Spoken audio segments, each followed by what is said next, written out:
Hi, this is Angie, and this week we are talking about cognitive biases. Now, cognitive biases are something that you internally bring to the table that is subconscious, that is sort of part of your personality, and it affects how you communicate and interact with others. Specifically, we're talking about the cognitive bias in the way that it subconsciously affects your approach to knowledge, decision making, and in specific to this course and then this project, our approach to conflict.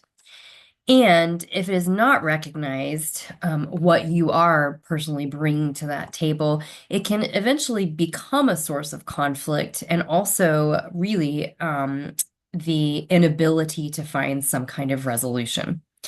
So there are eight different kinds, as described in the YouTube video that was very informative this week, and I chose reactive devaluation. I've unfortunately had some pretty strong experiences with this in my life.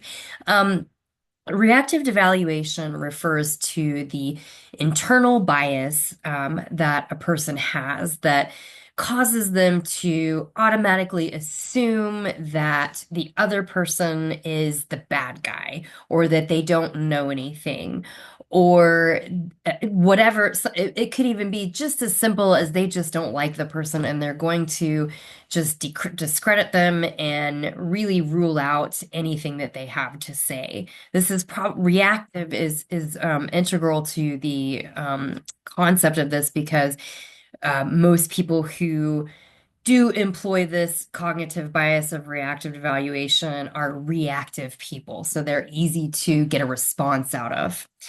Um, so this week we did read some of our textbook, and according to our reading on implicit theories, I believe that reactive evaluation more closely aligns with the entity theory, which describes people as having a fixed personality or unyielding views. This could be bad or good. This could be moral or immoral. The only constant here is that you just are who you are, and that's it. The alternative in this case would be incremental theory, which follows along with the concept of a growth mindset, meaning that people are ever changing and it is possible for someone to completely change their views following education, life experiences, mentors, etc. According to the reading in our handbook of conflict resolution, about 40% of people think that a person is just innately who they are with little to no change. And 40% believe that humans can incrementally change as they age and mature. 20% find themselves in the middle. I happen to be one of those 20 percenters because I don't think that it is so black and white. And in my experience with studying psychology, I've always been particularly interested in the nature versus nurture debate. I think this falls right into this territory. And the answer to that is that it we don't know. And I don't think that we ever will know because there just are far too many components that go into each individual human being that to label them as one way or another is whether it's nature, biology, or how they've grown up, it's nearly impossible. That's a subject for another day. So let's go back to reactive devaluation.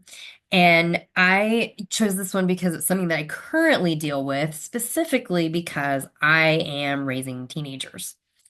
Um, I think that I want to go back for a second when we talk about our power bases too. And within any conflict, there's going to be power bases. So when I'm referring to my teenagers, there's definitely a very clear power dynamic. I would consider this, I guess, legitimate, being that I am considered the recognized authority as the mom. However, I would argue that with teenagers and development and the way that their brains are changing and the hormones and all of the attributes that are going on there, that there needs to be like a power dynamic just set aside for development and teenage interaction. And perhaps that's coming on later in this course. So I'm going to share one thing that I with my kids is that specifically when it comes to conflict and this reactive issue is that they are learning to challenge authority and they're learning boundaries of where they have to stop. And I particularly encourage my kids to think for themselves. I want them to challenge me to an extent. But I do encourage them to not agree with me and to have conversations and find ways to disagree with each other without it becoming an argument. But being that they are in this developmental stage, there's a lot of this reactive devaluation. It's immediately, Mom, you don't know what you're talking about. So I'll give you a very simple example. I substitute taught for my one of my kids' classes, and this was third grade, mind you. So she's been a teenager since third grade, but they were doing a math portion that is part of a program. And there were actually two other adults in the room teaching as paraprofessionals. And in this particular math, there was a question that none of us could quite get. The kids couldn't really understand what they were asking. The teachers couldn't understand. Finally, I figured it out. And I went through and I was like, oh, okay, this is what they're doing. So then I went and I showed one of the students. I said, here's what they're looking for. Oh, okay, it made sense. Showed another student. Okay, made sense. Showed the teachers. They were like, oh, that's what they're looking for. My daughter, the next one, and she's, Mom, I need help. I don't understand this.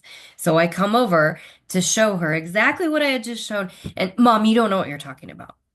Mom, that's not how you do it. That's not how you do this. And I'm like, Leah, I just, you saw me. I just showed Zach and Kimmy how to do it. And this is exactly the way we did it. So, long story short, that is a reactive devaluation. She's immediate. It doesn't matter what I had to say. I just didn't know what I was talking about. This will be a constant work in progress. We've made it through that, but I'm gonna go out on a limb on this one too. And I would say that this could be sketchy, but I think that the recent conflict between the interaction between Zelensky and Trump and Vance really expresses this dynamic of reactive devaluation.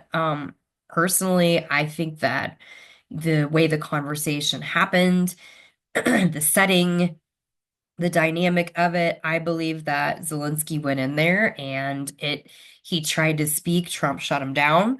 I think that it didn't matter. I think that once Zelensky said something about the potential for the conflict over there unchecked to reach American shores, Trump had just was done, and it did not matter anything else that Zelensky had to say at that point.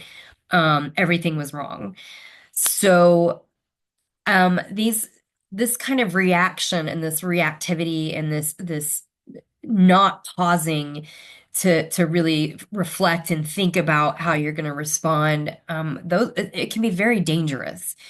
And my conclusion for all of this is that when you look at all eight of the different dynamics that were expressed in the video of these cognitive biases that we all carry with us, the one thing that connects all of them together is empathy, is that ability to take yourself out of your own self and to look at something from someone else's perspective, even if it's someone that you just despise and don't like and you think everything is wrong with. I I think especially in the culture that we're living in right now, things are so polarized, and it is so important, no matter what side you're on, to really take yourself outside of yourself and try to put yourself in that person's shoes and think, why would they think this? Why would they react that way? And what can I do to try to find that common ground? Because nothing is ever going to be solved without some place to meet, without some place where you can actually say, okay, maybe we have to just agree to disagree for right now and put this on hold and talk later when we can both be calm or when we both have more information. Either way, I think this was a really interesting week, and empathy is always the answer. Thank you.